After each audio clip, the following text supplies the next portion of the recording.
Hello and welcome to the Think Property Club podcast. My name's John Byron and I'm going to be your host for this podcast. And I started out on my last podcast that I posted about where I started and how did I get the first step into being a property developer, property investor, property opportunist, whatever you like to call it.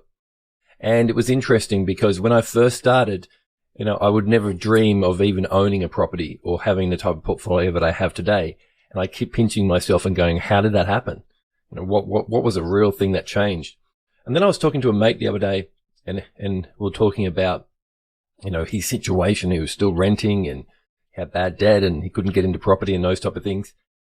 And he said, what's the tricks that in property? And I said, well, when I first started, I didn't actually try to concentrate on property development or learn about property. The first thing I thought I needed to learn about was money. About how did people with money make money?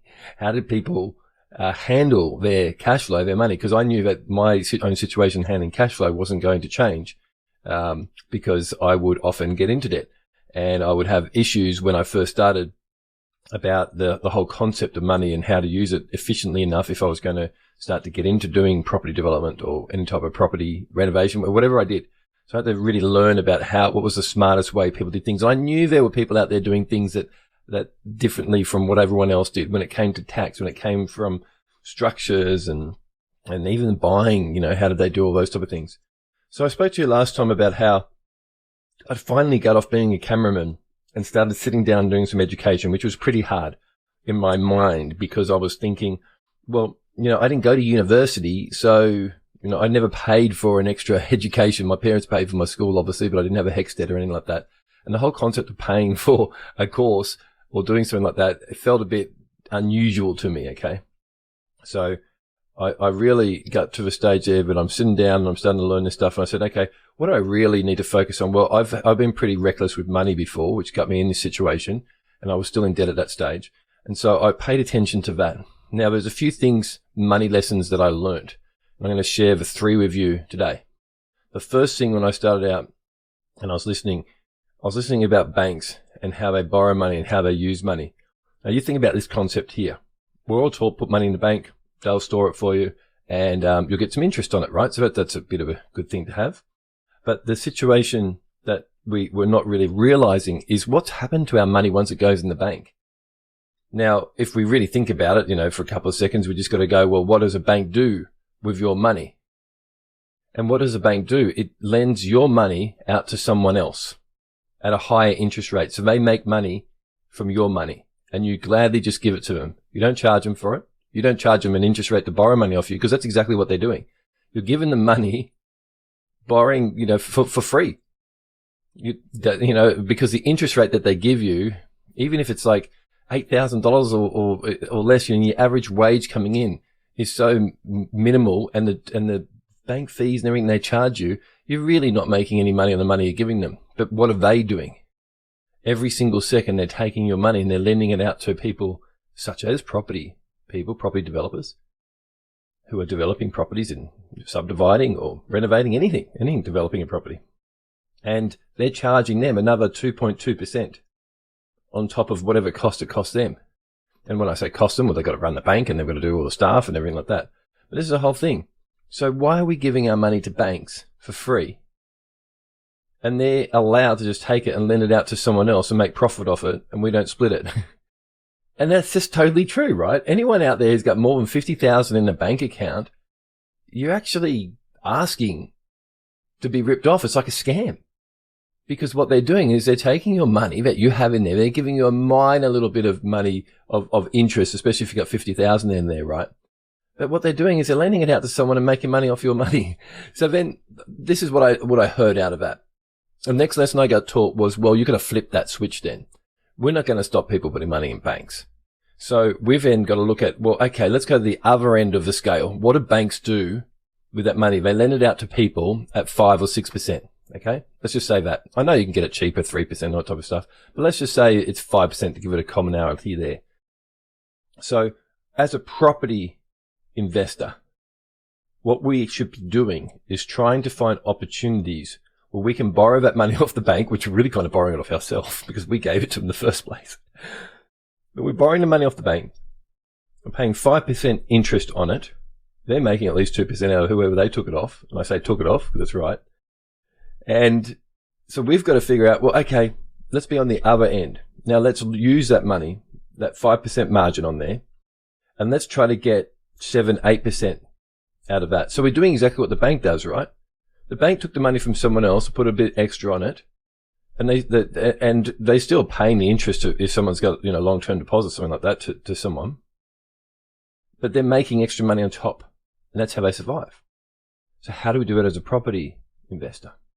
Well, what we do is we borrow the money. So it's 480,000. So it's 5%. So we're paying interest of per week. If we go back to weekly interest, we'd pay on 5%. Now, I'm not talking a loan where you pay it down, principal and interest. I'm not talking about that. I'm just talking interest-only loans, and they are out there. What happens is that you'll be paying maybe 480, maybe even 500 a week in interest repayment back to the bank for borrowing that 5% off them, or 480,000. So then what happens is, well, you're not really getting anywhere if you're just doing that. If you're just paying them back and the money comes in, you get paid, $500 a week rent. So you really need to be figuring out, well, how can I get $800 a week rent and borrow my repayments so they end up being, $500. So then you got 500, 600, 700, 800. So then you got 300 coming in because you're getting more in percentage-wise than what you have to pay back out to the bank. You're actually just copying exactly what the bank does. So then if you've got 300 positive coming in a week and you're still giving the bank their money, then you're actually using money to make money. That's the concept there, using money to make money. Now, essentially what I'm talking about here, these aren't just your standard little houses that you buy and rent out. And this isn't a principal and interest loan where we're even paying it back. Most property people, when they get into it, a lot of professionals aren't actually paying down the asset. They're kind of using it in a way to hold for a certain amount of time and living off the interest. Now, what happens in that sense is that the renter's paying you, and then you're paying the person back that you borrowed the money off, but you're getting more money in. And that's the concept there. And there's many different ways that myself now as a mentor teach people how to maximize rental. What we're actually maximizing is the return, just like any business. And it's kind of like a wholesale mentality. How much is it going to cost you to get that money? How much can you sell that money for? That's the concept I want you guys to get your head around. And that's how people are able to have cash flow, have income replacing their jobs through property. It's quite simple, really, and it's smart. It's smarter than just leaving your money in the bank. So that's the concept that I first got in my head, and I was like, okay, I understand that now. The next concept that I got taught was about trust companies. So this is, instead of you buying it in your own name, and there are positives to buying it in your own name in some circumstances, but let's just put it this way. Let's think about it again from a business point of view, just like what we've kind of gone through just now in the last conversation. Businesses operate on profits and losses. And so if you are buying a property in a trust, and what this means is that you're essentially buying it under a company name, then as that company makes a profit, it can distribute it through certain types of trusts, right? Not all trusts. They have to have a very good solicitor on board, which we do. And you can distribute those profits out to beneficiaries. So how does that work? And I'm thinking, okay, that's interesting. Now, how does that work? And then I got told, well, you can have many different beneficiaries. You can have yourself, your sister, your mother, your father. You can distribute out to different people so that you're not getting lumped. Say your company makes 200,000 profit, and then that beneficiary is you. And then you're making already 90,000 a job, and suddenly you've got this more money coming in, and you're paying tax on that. That wouldn't be great because you're paying so much tax for that money coming in. So then you've got to start thinking, well, if I do it under a company, then I can distribute profits and to many different beneficiaries of all different pay scales. So that's quite interesting. And then we can even use different companies combined together. It's kind of, I'm not going to go into a whole bits about it because it'd be just too confusing for you, but you can distribute profits and losses through assimilated entities, which means a company can make a loss and no one can make a profit. But the real thing about property is being able to not pay tax on what you've increased the value of. And the way that you do that is by not selling it. And it's a concept now where it takes you a little while, fair enough, to get your head around. But what this means is that if you improve the property by developing it in some way, maybe you're subdividing it, maybe you're cutting it in half, maybe you're lifting it up and doing a extension underneath, maybe you're just building it brand new. If you can learn the wholesale mentality so that you're not paying a B2C, which is business to consumer, which is basically wholesale, is a retail market where mums and dads are the consumers, B is a business, and so they pay top dollar for whatever is produced. But if you can get behind that and start doing business to business, B2B, where you learn about property from a point of view that you're actually working to make a profit, and so you're working with companies to get that cost down because you're in a business to business relationship now, not a business to consumer relationship, you can actually save a lot of money. And even that mentality of never buying properties that can't be improved. I have a little saying, a lot of people heard me say it, and it's called IVAP. I never ever buy a property unless I can increase the value and profit. So what that means is that I'm looking for opportunity. That's what a true property investor developer is. They don't really look at any property unless they think that there's an opportunity to increase the value of it. Now, if you can increase the value of it, you can sell it for profit, or else if you can increase the value of it and you can hold it, then you rent it out, positive geared. Great. Okay. I can hold it like that.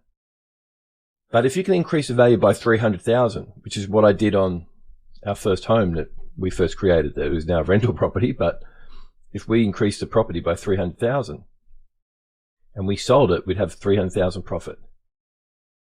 But the concept that was next taught to me was, well, you don't actually have to sell it to take that money out.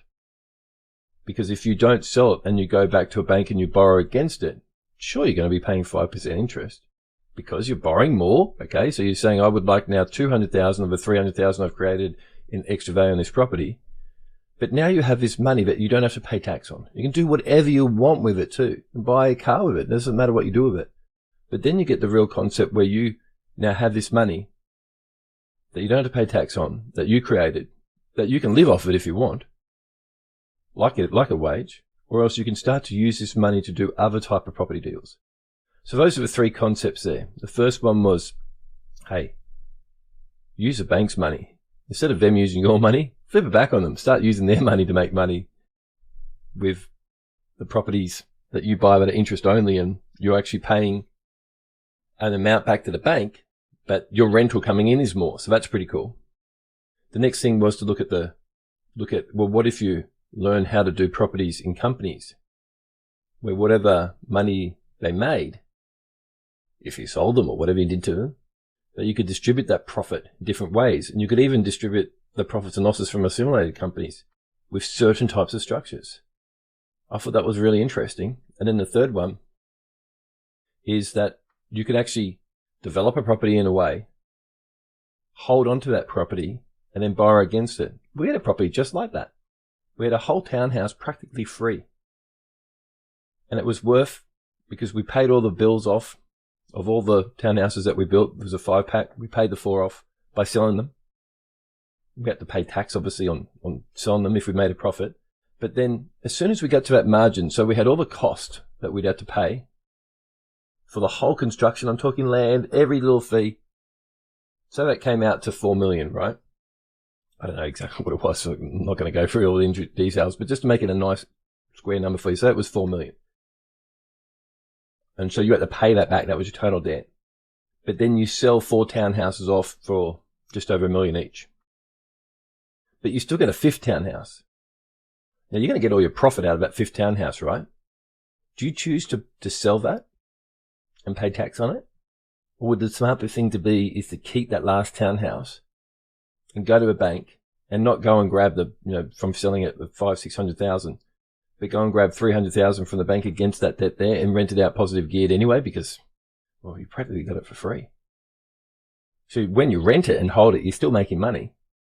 But now what you're doing is you're actually using that money within that property to go do other stuff with. So that was there's a few concepts there I wanted to talk to you about today. if you haven't already, join www.thinkpropertyclub.com.au. It's free membership there, where I like to teach people about all the tricks of property and how you get into it and how you do it with no money and things you can do that you didn't think you could do, or things that these other people are doing that you just never knew about, or the advantages to it. So I hope you enjoyed it today. My name is Jason John Byron. Please, if you like this podcast, you want more, press the subscribe button there. If you're listening to it on YouTube or anything else, and again, subscribe, put your little alert on, because I got some great stuff I'm going to be sharing with you. If you're on Facebook, then Think Property Club. It's going to be pretty easy to find. If you're on any other medium out there, then just type in the name Jason John Byron, because there's only one of me, which is pretty cool. Dad called me JJ, so I've continued that tradition, Jason John Byron. If you want to come along and listen to me at events or learn more stuff off me, then that's cool. You'll find where I am. thinkpropertyclub.com.au. Obviously, get me there, or jasonjohnbyron.com.au. I've really enjoyed sharing this with you. I hope you get some value out of this, and I'll see you on the next podcast or vodcast, or maybe you'll read something that I put out there in social media. Thanks for tuning in, guys.